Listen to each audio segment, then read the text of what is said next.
राम राम साथियों, मैं सुखदीप सेलपाड़ आपके अपने YouTube चैनल एसके जी के ट्रिक्स पर आपका स्वागत करता हूं। साथियों, हम संविधान से रिलेटेड कुछ बातें कर रहे हैं। उसी कड़ी को आगे बढ़ाते हुए आज जो हम पढ़ने वाले हैं संविधान का एक टॉपिक है और उस टॉपिक का नाम है दोस्तों प्रस्तावना।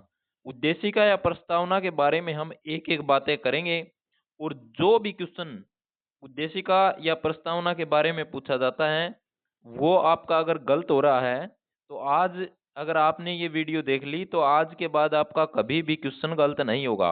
और आप अपने साथ साथ नोट्स जरूर बनाते रहियो साथियों। चलिए साथियों, शुरुआत करते हैं और शुरुआत क्या करेंगे हम प्रस्तावना की। अगर प्रस्तावना की अगर बात करी जाए साथियों, तो प्रस्तावना प्रस्तावना की अगर बात आए तो साथियों सबसे पहले हम बात करते हैं ये जो विचार है ये कहाँ से आया। प्रस्तावना का अगर विचार की बात आए तो कहाँ से आया साथियों? ये आया अमेरिका से। कहाँ से? अमेरिका देश से। और इसमें भाषा का अगर आ जाए तो साथियों भाषा कहाँ से ली गई है? तो भाषा की अगर बात आ जाए तो वो ली गई साथियों ऑस्ट्रेलिया से। कहाँ से? ऑस्ट्रेलिया से। और साथियों जो प्रस्तावना है ये शुरू कहाँ से होती है? तो शुरू की बात आ जाए कि भाई प्रस्तावना है ये कहाँ से शुरू होती है, तो साथियों शुरू होती है ये कहाँ से? हम भारत के लोग। कहाँ से होती है? हम भारत के लोग, यहाँ से शुरू होती है साथियों। और प्रेरणा, जो प्रस्तावना की जो प्रेरणा है साथियों वो कहाँ से ली गई है? तो प्रेरणा का अगर बात आ जाए तो प्रेरणा ली गई है साथियों यूएनओ से। कहाँ से? यूएनओ से। यूएनओ से क्या ली गई है? प्रेरणा ली गई है। ये बात आपको अच्छी तरह से याद रखनी है साथियों। उसके बाद आगे बढ़ते हैं साथियों। और आगे बढ़ रहे हैं तो आगे क्या है साथियों? आगे है कि भाई प्रस्तावना को किस व्यक्ति ने क्या क्या नाम दिए, क्या क्या कहा, उसके बारे में हम पढ़ेंगे साथियों। तो अगर मैं बात करूं तो साथियों प्रस्तावना को संविधान की आत्मा किसने कहा? प्रस्तावना को जो संविधान की जो आत्मा का नाम दिया साथियों, प्रस्तावना को संविधान की आत्मा किसने कहा? तो वो कहा साथियों ठाकुर दास भार्गव ने। प्रस्तावना अगर बात करूं मैं साथियों, प्रस्तावना संविधान का पहचान पत्र है, ये बात किसने कही? तो साथियों ये कही थी पालिकवाला। ठीक है, पालकीवाला साहब ने। किसने कही थी? पालकीवाला साहब ने ये बात कही थी दोस्तों। उसके बाद आगे बढ़े साथियों तो उसके बाद नाम आता है कन्हैयालाल मणिकलाल मुंशी। कन्हैयालाल मणिकलाल मुंशी है साथियों। इन्होंने क्या कहा था? तो इन्होंने कहा था साथियों, इन्होंने क्या कहा था? इन्होंने कहा था कि भाई जो प्रस्तावना संविधान की राजनीतिक जन्म कुंडली है, ये बात किसने कही थी? तो ये कही थी कन्हैयालाल मणिकलाल मुंशी ने। ठीक है। उसके बाद अगर मैं बात करूं तो प्रस्तावना संविधान निर्माताओं के विचार को जानने की कुंजी है या मुख्य नोट है, तो ये बात किसने कही थी? तो ये कही थी साथियों अर्नेस्ट वॉरकर ने। किसने कही थी? अर्नेस्ट वॉरकर ने साथियों ये बात कही थी। ये बात आपको याद रहनी चाहिए साथियों। उसके बाद अगर मैं बात करूं तो साथियों प्रस्तावना के ऊपर केस की बात करें कि भाई केस किस किस के हिसाब से केस हुआ था, उसके बारे में हम बात करते हैं। तो बात आती है कि भाई जो केस हुआ था, एक हुआ था साथियों क्या हुआ था? वेरुवादी बनाम भारत संघ। ये केस की अगर मैं बात करूं तो साथियों 1960 में हुआ था। कब हुआ था? 1960 में ये केस हुआ था साथियों। उसके बाद इसके ऊपर एक प्रश्न है साथियों। प्रश्न क्या पूछा गया? क्या प्रस्तावना संविधान का अंग है? क्या है? क्या प्रस्तावना संविधान का अंग है? तो प्रश्न आ जाएगा, उत्तर आ जाएगा साथियों नहीं, क्योंकि इसमें संशोधन नहीं कर सकते। क्या उत्तर आया? इसमें संशोधन नहीं कर सकते। लेकिन 1973 में फिर क्या हुआ साथियों? केशवानंद भारती और केरल, इनके बीच में केस हुआ साथियों। तो ये हुआ 1973 में। कब हुआ साथियों? 1973 में ये केस हो गया था साथियों। और इस केस की अगर बात करें तो साथियों सुप्रीम कोर्ट का जो उत्तर आया, सुप्रीम कोर्ट का क्या उत्तर आया? तो सुप्रीम कोर्ट का जो उत्तर आया था साथियों वो आया था प्रस्तावना संविधान का अंग है। प्रस्तावना है वो क्या है?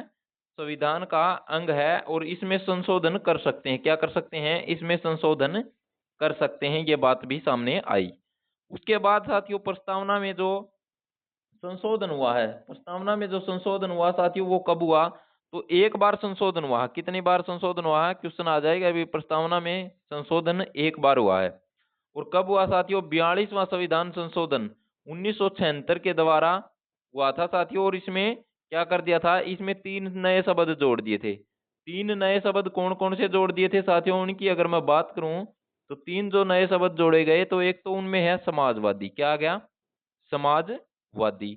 और एक आ जाता है साथियों पंथ निरपेक्ष, और एक आ जाता है अखंडता। तो जो 3 नए जो शब्द जोड़े गए थे वो कौन कौन से थे, तो जो 3 नए शब्द जोड़े गए थे 42वां संविधान संशोधन 1976 के तहत 3 नए शब्द, तो उनमें से एक आ जाएगा समाजवादी, एक आ जाएगा पंथ निरपेक्ष, और एक आ जाएगा अखंडता। तो ये 3 शब्द जोड़े गए थे, ये आपको अच्छी तरह से याद होने चाहिए। तो प्रस्तावना में जो संशोधन हुआ कितनी बार हुआ, तो एक बार हुआ, ये बात भी आपको याद रहनी चाहिए। 42वां संविधान संशोधन के तहत और 1976 में ये संशोधन हुआ था साथियों। उसके बाद आगे बढ़ते हैं साथियों। प्रस्तावना में जो न्याय की अगर बात आती है कि जो प्रस्तावना है इसमें न्याय कितने प्रकार के न्याय होते हैं, तो प्रस्तावना में जो न्याय की अगर बात आए तो साथियों 3 प्रकार के न्याय होते हैं प्रस्तावना में। कितने, 3 प्रकार के न्याय होते हैं। 3 कौन कौन से होते हैं, एक तो होता है साथियों सामाजिक न्याय, और एक होता है आर्थिक न्याय, और एक क्या होता है, राजनीतिक न्याय। तो 3 प्रकार के न्याय हैं साथियों। तो कौन कौन से न्याय हैं, सामाजिक न्याय हो गया एक तो, और एक हो गया आर्थिक न्याय, और एक हो गया राजनीतिक न्याय। और ये सारे के सारे कहाँ से हैं साथियों, तो ये कहाँ से लिए गए हैं, तो ये रूस से लिए गए हैं साथियों, ये आपको अच्छी तरह से याद होने चाहिए। उसके बाद है साथियों जो प्रस्तावना है इसमें स्वतंत्रता है।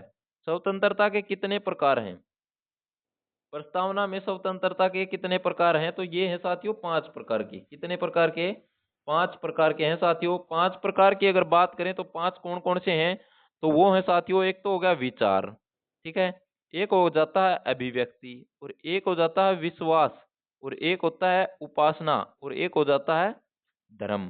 तो प्रस्तावना में स्वतंत्रता क्या क्या की स्वतंत्रता है, 5 प्रकार की स्वतंत्रता है। कौन की, एक तो है विचारों की स्वतंत्रता, कौन सी हो जाएगी साथियों, एक तो हो जाएगी विचारों की स्वतंत्रता, और एक हो जाएगी अभिव्यक्ति की स्वतंत्रता, एक हो जाती है साथियों विश्वास की स्वतंत्रता, एक हो जाती है उपासना की स्वतंत्रता, और एक हो जाती है धर्म की स्वतंत्रता। तो 5 प्रकार की जो स्वतंत्रता है वो कहाँ पर है, ये प्रस्तावना में है साथियों। उसके बाद समानता की बात आ जाती है साथियों, क्या आ जाती है, समानता की। अगर समानता की बात करें साथियों हमें, तो समानता की बात आ जाए कि भाई समानता, तो 2 प्रकार की समानता होगी इसमें, क्या होगी, 2 प्रकार की समानता। 2 प्रकार की जो समानता आ जाती है साथियों, तो एक तो हो जाती है साथियों प्रतिष्ठा, और एक हो जाती है साथियों अवसर की समानता। मतलब प्रतिष्ठा की भी समानता होगी और अवसर की समानता होगी। तो ये दोनों के दोनों जो समानता है ये कहाँ से ली गई है, तो ये साथियों फ्रांस से ली गई है, फ्रांस देश से ली गई है साथियों, ये आपको याद रहनी चाहिए। उसके बाद अगर हम बात करें तो साथियों प्रस्तावना में भाईचारे की बात आ जाती है, क्या आ जाती है, भाईचारे की बात आ जाती है। तो भाईचारा कितने प्रकार का साथियों, तो भाईचारा जो प्रस्तावना में है वो एक प्रकार का है। कौन सा है, एक प्रकार का है साथियों, और वो कौन सा भाईचारा साथियों, तो वो है बंधुता। कौन सा भाईचारा है, बंधुता का भाईचारा है, किसमें, प्रस्तावना में है साथियों। तो ये हमारे जो एक छोटा सा टॉपिक है साथियों, क्या का है वो, जो प्रस्तावना से रिलेटेड है, किससे, प्रस्तावना से रिलेटेड है। जो जो क्वेश्चन यहाँ से पूछे जाएंगे वो आपके क्लियर हो गए हैं। बाकी का जो पार्ट है साथियों वो हम कल करेंगे। और साथियों आपने जो हमारा चैनल सब्सक्राइब नहीं किया है तो आप हमारे चैनल को जरूर सब्सक्राइब कर लीजिए। और चैनल का जो नाम है साथियों वो क्या होगा, चैनल का नाम है साथियों SK GK tricks by Sukhdeep sir. तो इस चैनल को आप क्या कर लेना, इस चैनल को आप सब्सक्राइब जरूर कर लेना साथियों। तो साथियों उम्मीद करता हूं कि आपको वीडियो पसंद आई होगी, और वीडियो अगर पसंद आए तो साथियों ज़्यादा से ज़्यादा शेयर कर दीजिए। और आपने अभी तक हमारा चैनल सब्सक्राइब नहीं किया तो साथियों आप हमारा चैनल भी सब्सक्राइब कर लीजिए और बेल आइकन दबा लीजिए साथियों, ताकि आगे जो आने वाली वीडियो हैं वो आप तक पहुंच सके और आपको एग्जाम में उन वीडियो का लाभ मिल सके। और एक बात और बताना चाहता हूँ साथियों, मैं मेरे पास बार बार आप साथियों के फ़ोन आ रहे हैं, मैसेज आ रहे हैं कि हमें पीडीएफ चाहिए। तो साथियों मैं पहले भी आपको बता चुका हूँ कि जो पीडीएफ है साथियों वो हमारे टेलीग्राम ग्रुप पर मिलेगी साथियों। और टेलीग्राम का जो ग्रुप का जो लिंक है वो मैंने डिस्क्रिप्शन में दे दिया है साथियों। तो साथियों उम्मीद करता हूँ वीडियो अच्छी लगी होगी। अच्छी लगे तो शेयर जरूर कर देना। मिलते हैं अगली क्लास के साथ साथियों। जय हिंद।